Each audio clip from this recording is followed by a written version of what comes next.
ஓம் சாந்தி. நான் இந்த தேகம் மற்றும் தேகத்தின் உறவுகளிலிருந்து விடுபட்டு இந்த சரீரம் என்ற கோவிலில் என்னை ஒரு ஒளிப்புள்ளியாக அனுபவம் செய்கின்றேன்.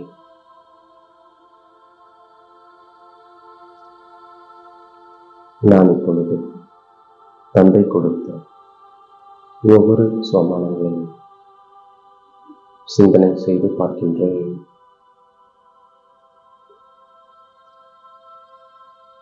முழு கல்பத்திலும் இது மிக உயர்ந்த கல்யாணக்காரி சங்கம யுகம்.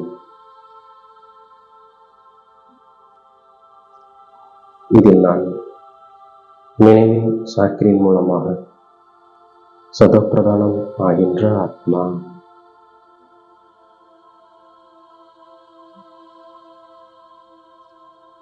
நான் அழுக்கிலிருந்து தூய்மையாகி பிறரையும்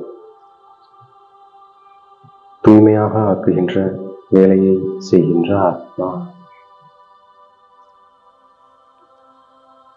நான் தந்தையின் மூலமாக சுகதாமத்திற்கு தகுதி பெறுகின்ற ஆத்மா. சதா சுகதாமத்தின் எஜமானராக மாற்றும் தந்தைக்கு முன்னால் வந்திருக்கின்ற ஆத்மா.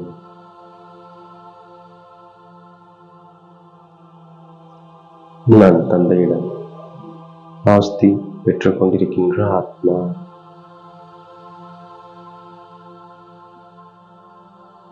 நான் இந்த சங்கமத்தில் தான் உத்தமராக ஆகின்ற ஆத்மா.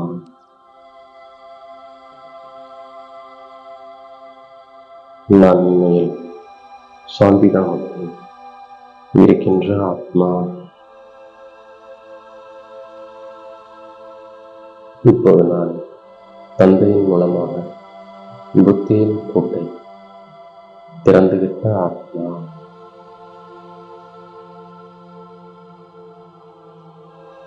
நான் என்னுடைய பாகத்தை நடிப்பதற்காக இங்கே வந்திருக்கின்ற ஆத்மா.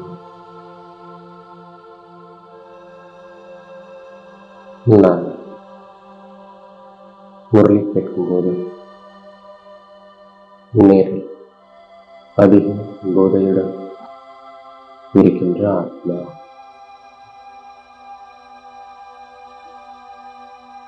நான் உலகின் எஜமானனாக மகாராஜா மகாராணியாக இருந்த ஆத்மா.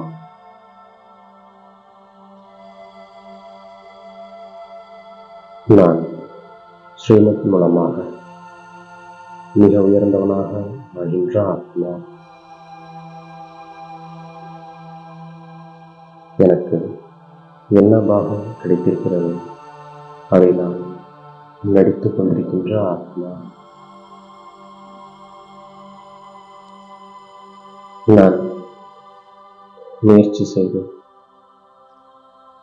தந்தையிடமிருந்து ஆஸ்தியை பெறுகின்ற ஆத்மா. நான் தந்தையிடமிருந்து ஆஸ்தி பெறுவதற்கு உரிமை பெற்றிருக்கின்ற ஆத்மா. நான் தந்தை மூலமாக துக்கமான உலகிலிருந்து விடுபடுகின்ற ஆத்மா. தந்தையை நினைவு செய்து நான் சொர்க்கத்திற்கு அதிபதியாகின்ற ஆத்மா. நான் இந்த தேக உணர்வை விலக்கி ஆத்ம அபிமானியாக ஆகின்ற ஆத்மா. நான் இல்லற விவகாரங்களில் இருந்து நான் தந்தையை நினைவு செய்கின்ற ஆத்மா.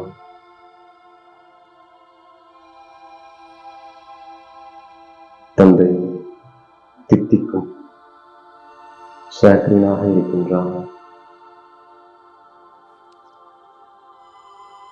ஆகையால் நான் மற்ற எல்லா விஷயங்களையும் விட்டுவிட்டு ஒரு சாக்ரீனை நினைவு செய்கின்ற ஆத்மா.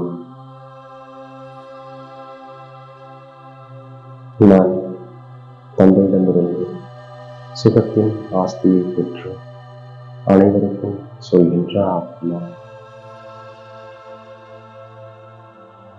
நான் ஆன்மீக தந்தையின் குழந்தையாக இருக்கின்ற ஆத்மா. நான் சீதையாக இருக்கின்ற ஆத்மா. நான் தந்தையை மட்டும் நினைவு செய்து தூய்மையாகி சாந்திதாமத்திற்கு சென்று பிறகு சுகதாமத்திற்கு வருகின்ற ஆத்மா. நான் இப்போது 21 பிறவிகளுக்கு மிக உயர்ந்த தூய்மையாக ஆகின்ற ஆத்மா. நான் இப்போது லைட் ஹவுஸ் போல இருக்கின்ற ஆத்மா.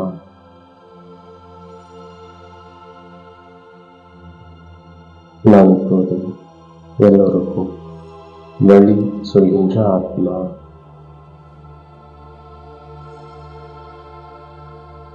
எல்லோரும் படகுகள்.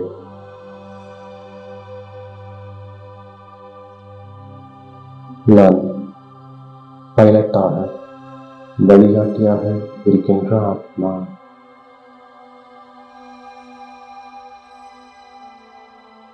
நான் சாந்திதாமத்தையும் சுகதாமத்தையும் நினைவு செய்கின்ற ஆத்மா.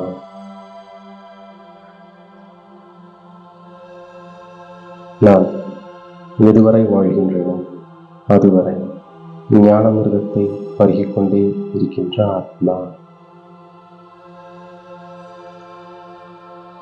நான் என்னுடைய மடியை ஞான ரத்தினங்களால் நிரப்புகின்ற ஆத்மா.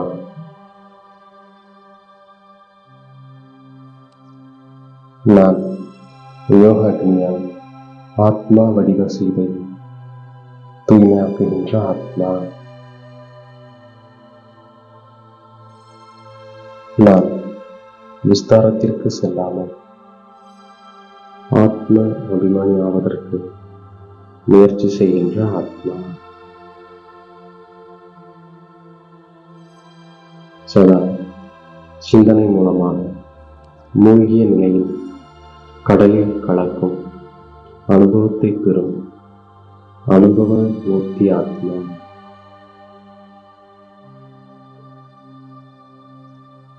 நான் அனுபவத்தை அதிகரிக்க சிந்தனை சக்தியில் மூழ்கியிருக்கின்ற ஆத்மா. நான் அன்பின் கடலில் கலந்திருக்கின்ற ஆத்மா.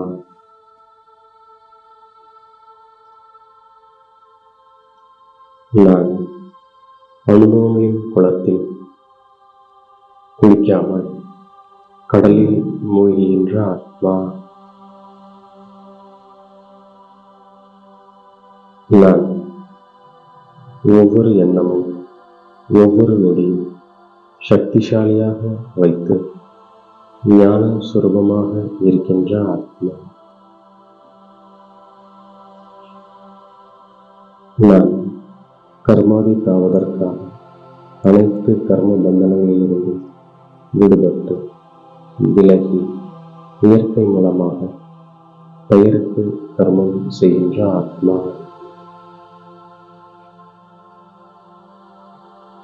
நான் விலகிருக்கும் முயற்சியை அடிக்கடி செய்து கொண்டே இருக்கின்ற ஆத்மா. நான் பந்தன் முக்தனாக இருந்து ஜீவன் முக்தி ஸ்திதியை அனுபவம் செய்கின்ற ஆத்மா.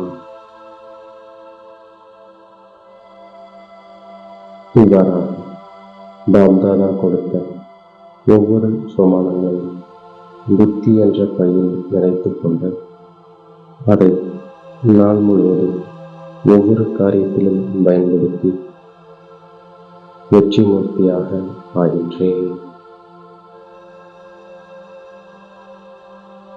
மேலும் தாயும் தந்தையுமாகி பாப் தாதாவிற்கு என்னுடைய கோடான கோடி நன்றி மனதார சமர்ப்பிக்கின்றேன். ஓம் சாந்தி.